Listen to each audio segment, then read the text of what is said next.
कार्यक्रम में हम बात कर रहे हैं कानपुर की, जो एक फ्यूचर सिटी, एक नए शहर की तरफ बढ़ता हुआ दिखाई दे रहा है। इंडस्ट्रियल टाउन हमेशा से रहा है, लेकिन कुछ खामियां रह गई हैं सरकार की पार्ट पर और साथ ही साथ यहाँ पर कानपुर के नागरिकों के तौर पर। लेकिन अब बारी आ गई है कि इसे एक नए सिरे से देखा जाए, यहाँ पर उस इंडस्ट्री को और बढ़ावा दिया जाए। मंत्री साहब ने भी कहा कि नई पॉलिसी का पूरा विचार हो रहा है। कोठारी साहब, उस नई पॉलिसी में आप क्या चीजें देखना चाहेंगे? सबसे पहले एड्रेसल किस बात का होगा? क्योंकि उन्होंने कहा बिजली एक दिक्कत है, ये सब मानते हैं, कानपुर में नहीं राज्य भर में। ऑल्टरनेट पावर के बारे में आप लोगों ने खुद सोचा है इंडस्ट्री के नाते?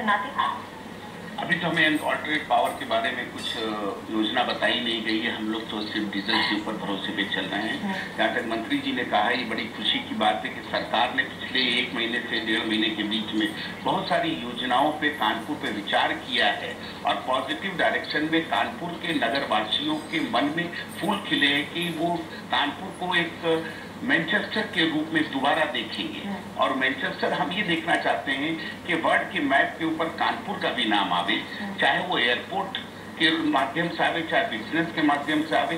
कानपुर मैनचेस्टर था और मैनचेस्टर रहेगा। आज 9वीं जगह पर पहुंचा है, लेकिन यहाँ के हर इंडस्ट्रीज वर्क करना चाहते हैं। यदि उनको पूरा इंफ्रास्ट्रक्चर बिल्ड करके दिया जाए तो उम्मीद की जाती है कि कानपुर दोबारा मैनचेस्टर होगा।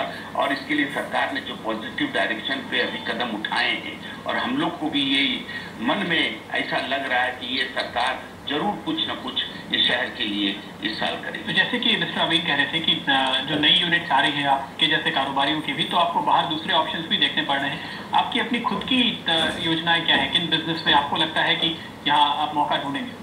हम अपने ही एरिया में हम 49 देशों में आज रोटोमैक का एक्सपोर्ट कर रहे हैं। आज 49 कंट्रियों में हम यहाँ से एक्सपोर्ट कर रहे हैं।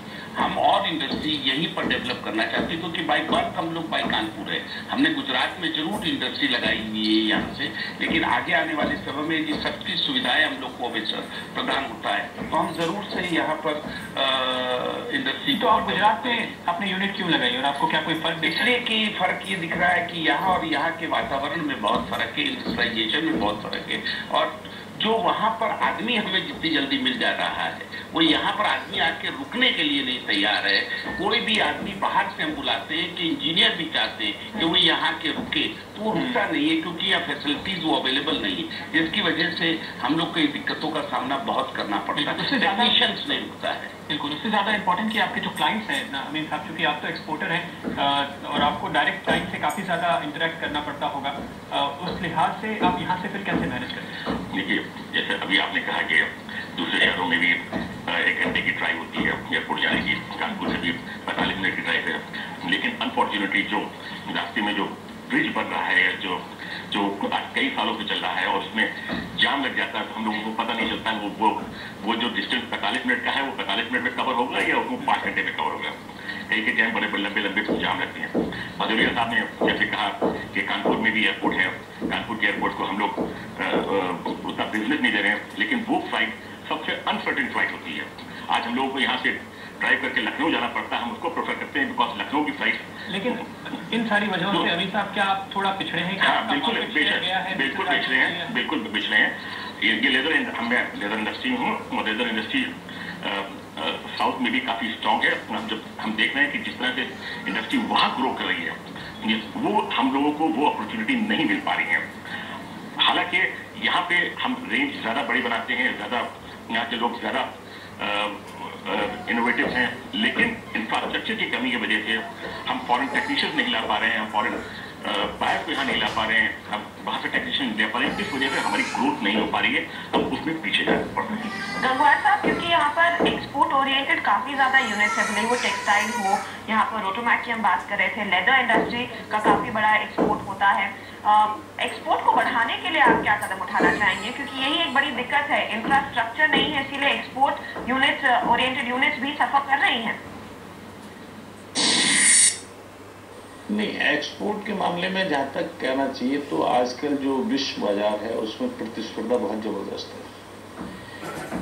तो हम जो चीज़ अच्छी बनाए तो क्वालिटी मेंटेन हो, और क्वालिटी मेंटेन होने के बाद में जैसे अभी तक हमारा इस बार ये हमारी अपनी सोच है हमारे विभाग की, और हम सब लोगों ने बैठ के जो प्लानिंग की है कि इस बार जो पिछले एक्सपोर्ट हुआ था उससे हम दूना एक्सपोर्ट करेंगे, जिससे फॉरेन करेंसी मिलेगी, निश्चित रूप से लोगों को काम करने का बल मिलेगा।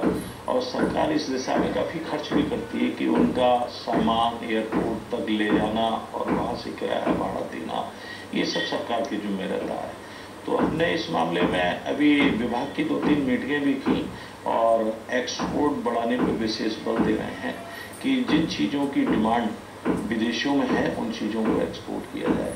अभी कुछ दिन बाद में अभी जापान में एक मेला लग रहा है। अभी हम पिछले एक्सपो मार्ट में बहुत सारे विदेशी बायर्स थे और सेलर्स भी थे, हमें बुलाया गया था। हमने कई देशों के लोगों से बात की तो जापान के लोगों ने हमारी बात को बड़े गौर से सुना। तो अभी वहाँ उत्तर प्रदेश के सामान का अभी जापान में अक्टूबर में एक मेला लगेगा और वहाँ से लगातार प्रयास चल रहा है कि जिन चीज़ों का जापान में हिंदुस्तान ने उत्तर प्रदेश की चीज़ों का मांग है उन चीज़ों को हम भिजवाएं, उस मेले में प्रदर्शित करवाएं, जिससे कि हमारा एक्सपोर्ट बढ़े। तो इसी तरीके से अन्य देश भी हैं, उनमें भी लगातार कहना चाहिए प्रयास जारी है। सरकार यहाँ पर काफी कोशिशें जरूर कर रही है और उम्मीद करेंगे कि दुनिया के बाजारों में कानपुर से बना हुआ सामान और भी ज्यादा पहुंचता हुआ नजर आए और भी ज्यादा कामयाबी यहाँ के कारोबारियों को मिले। लेकिन धन्यवाद साहब, एक बात, जो यहाँ पे IIT है कानपुर का, उसका नाम हर जगह है और देश के ज्यादातर कंपनीज में आप चले जाइए, उनके CEO आपको बहुत सारे मिल जाएंगे जो IIT कानपुर के पुराने ग्रेजुएट्स हैं, लेकिन फिर वो यहाँ आकर के इंडस्ट्री नहीं लगा रहे हैं। पर यहाँ पर क्या एजुकेशन के लिहाज से और भी मौके हैं, जिससे आपने काफी कुछ काम किया है, कितना फर्क आया है पिछले 5 से 10 साल के अंदर? देखिए, आपने 2 बातों को किया। एक तो पहले आपने कहा कि IIT में निश्चित रूप से कानपुर का गौरव की बात है कि पिछले 60 साल से कानपुर के अंदर IIT है, लेकिन IIT में पढ़ने वाला स्टूडेंट कानपुर से या उत्तर प्रदेश का बहुत कम होता है। वो उसके बाहर से शहरों से आता है और IIT में आने के बाद में उसकी फर्स्ट चॉइस होती है कि वो US में UK में जाके सेट हो जाए और डॉलर्स में सैलरी विड्रॉ करे। कुछ लोग जो फैमिली प्रॉब्लम्स की वजह से, कुछ फैमिली कमिटमेंट की वजह से अगर इंडिया में रुक जाते हैं तो वो मेट्रो सिटीज़ में चले जाते हैं। तो IIT के उन इंजीनियर्स का बहुत ज़्यादा कानपुर शहर को यूज़ नहीं मिल पाता है। ऐसा लगातार चलता रहा पीछे काफ़ी समय से। केवल जो उनके प्रोफेसर्स वगैरह रिटायर होते हैं वो कानपुर में सेट हो जाते हैं, क्योंकि उन्होंने पूरी ज़िंदगी कानपुर में गुजारी होती है।